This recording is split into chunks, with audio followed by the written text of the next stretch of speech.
speech. Before that, though, Michael O'Leary from Ryanair will be joining us in just a moment on his calls for the passengers cap at Dublin Airport to be scrapped. He says it's damaging growth in Irish tourism, increasing the cost of air travel. But Jonathan, you have a slightly different perspective on the passenger cap. Yeah, there's 2 points. They built a second runway at Dublin Airport without addressing the idea of the cap. So Fingal County Council really need to give their heads a wobble on this one because they should have known that we would need to have more passengers flying in to make that work. But the other side of it is, Shane, and this actually comes to a text message come in. Over 1.2 million people live in Dublin. They'll hardly drive to Cork or Knock. I live in Gorey. My nearest airport is Dublin. It's population driven, in my opinion. And bully for you. Yes, there are 1.2 million people living in Dublin. And if you go Greater Dublin area, probably 2 million. There's 5 million people on the island. They don't all need to want to go to Dublin. I know, Shane, that you say Dublin, everybody wants to fly there. The airlines want to fly there. But the reality is that we have focused too much on a single airport on the east of the island. The government, the state, the DAA. How is the government and how is the state? Like the DAA don't own Shannon Airport. Like there's they did not for a long time, Jonathan, and there's nothing to stop. There's nothing to stop Shannon Airport incentivising airlines. There are four transatlantic airlines are currently using Shannon Airport, so the demand does exist. They're flying out there every single day. So then, what's the problem? Aer Lingus have stopped putting in short-haul flights out of Dublin, but also out of the other parts of the country. You can't reintroduce the Shannon stopover, Jonathan. You can't force airlines to fly to an airport. I'm not saying the stopover, Shane. I'm saying that Fáilte Ireland and all of the other bodies that are responsible for bringing people onto the island and promoting the island have a role to play here. If everybody flies into Dublin, we are going to have congestion. We're going to have problems. We will. By the way, I'd like to say, what have Fáilte Ireland got to do? Like, they can't tell airlines where to fly. But they can tell people where they want to go on their holidays. And if we're and bear in mind, there are no transatlantic flights out of Cork at the moment. And the challenge with that is that we've all these multinationals here who are complaining that they have to go to Dublin to a congested airport when they could easily fly to Cork. I understand. I absolutely understand the need for balanced development, and decentralisation, and taking the emphasis off Dublin. And that's great. And government policy should encourage that. But you cannot force airlines to fly into Cork and to fly into Shannon. But Ryanair, to be fair, have increased dramatically. They've filled the gap that Aer Lingus have left in Cork and indeed in Knock, Shannon and Kerry. So the point is, there are customers. They should be using those airports. 53106. Let us know the reason why you think Dublin Airport should be the focus of all our attention. Do we put too much emphasis on it? You can text us 53106. Now, we're joined by the Ryanair boss, Michael O'Leary. Michael, just before we get to the actual passenger cap, what do you make of Jonathan's point there that we put too much emphasis on Dublin Airport? I think it's the point. It appeals to people living in Ireland, but it ignores the fact that 60% of the traffic is inbound. It's visitors coming to Ireland. And visitors, the vast majority of them, want to come to see Dublin. The choice is not between, if you're in Germany or France, it's not a choice between going to Dublin, Cork or Shannon. It's will I go to Dublin or Edinburgh or Prague or Stockholm? And the infrastructure at Dublin Airport is excellent. We've just opened a second runway, which kind of Fingal defeats its own planning regulation because it has, on the one hand, a 32 million cap based on some concern over road traffic in 2007, and yet they allow a second runway to be built, which takes capacity up to 60 million passengers a year. But the best way, Dublin Airport is not serving Dublin. Dublin Airport serves the entire country. If you take the M50, you take the motorway network, the access down the country comes from Dublin, and we need to maximise that. We're still growing very strongly in Cork. We're growing very strongly in Shannon. So there is growth in those. We're not ignoring them. But the vast majority of the inbound traffic to Ireland wants to visit Dublin first. Some of them will go down the country. Some of them won't. You want Eamon Ryan, the Transport Minister, to intervene over the cap at Dublin Airport. He says in doing so he'd be breaking the law and he has to respect the planning process. Yeah, I mean, it's typical rubbish coming out of Eamon Ryan.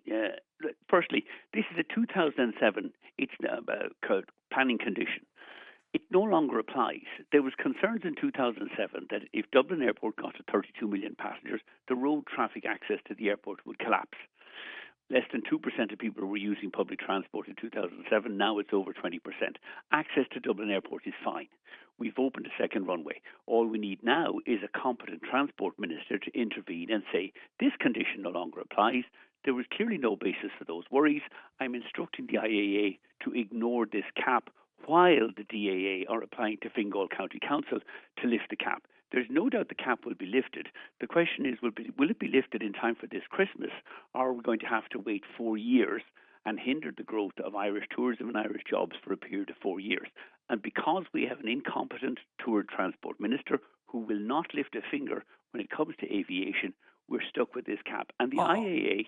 Sorry, go ahead. Are a minister, you say he's incompetent, are a minister who respects the planning process? I mean, we know in the past, in different areas of Irish life, we've had ministers who have interfered with the planning process with disastrous It's a red herring, consequences. Shane. Like, the people who've interfered in the planning process are Fingal County Council.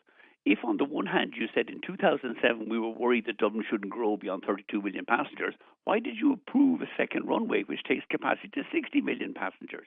Now, they were right in 2007 to be worried about road access, but we're already at 32 million passengers and there is no issues over passenger access to Dublin Airport. There's no issues about the roads around Dublin Airport. So all we need is a minister that says, look, that was a sensible condition in 2007, but we're now at 32 million passengers and there's no need for that concern. Therefore, I'm instructing the IAA, ignore this cap while the DAA goes through the process of getting it lifted with Fingal County Council. The problem is, and where this is really blown up this week, the IAA have now written to the Irish Airlines. We have been denied. Normally, we add about 270,000 extra seats to Dublin at Christmas. Mm-hmm. We're not allowed to add one extra seat this Christmas. Ryanair will operate 270,000 less seats this Christmas than we normally do. Same will apply for Aer Lingus and the other airlines. We've seen American Airlines want to add new services at Dublin. They now can't add those services. We built a second runway. We have the infrastructure. Normally in Ireland, the problem is we don't have the infrastructure. Here's one of the rare occasions where we do have the infrastructure, but we have an incompetent minister who won't let us use it. Okay. And it is not an interference in the planning process to recognise that a condition that was imposed in 2007 no longer applies. Is it restricting your expansion plans? Yeah. We planned to add 3 more aircraft to Dublin in summer of 2024. We had to send them. 2 went to Italy and 1 went to Poland. We can't add. We're now adding about 50,000 extra seats this winter at Christmas into Belfast to serve Dublin, but we can't add any extra seats at Dublin Airport. And the airlines at Dublin are now being asked for their proposals by the IAA in a letter dated the 14th of August. Send us in your submissions as to how you can operate 1 million less seats in the summer of 2025, which means vastly higher airfares for Irish families travelling abroad next summer.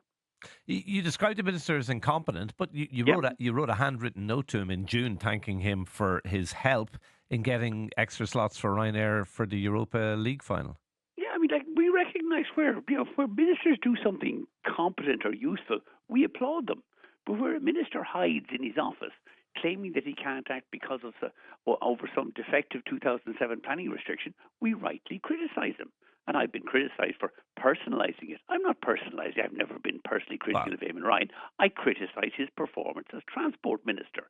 He is the Transport Minister. There is a simple fix to this, and he won't implement the fix. Why won't he? Because he is a very experienced politician. Why do you believe he won't do it then? What is the real reason in your view?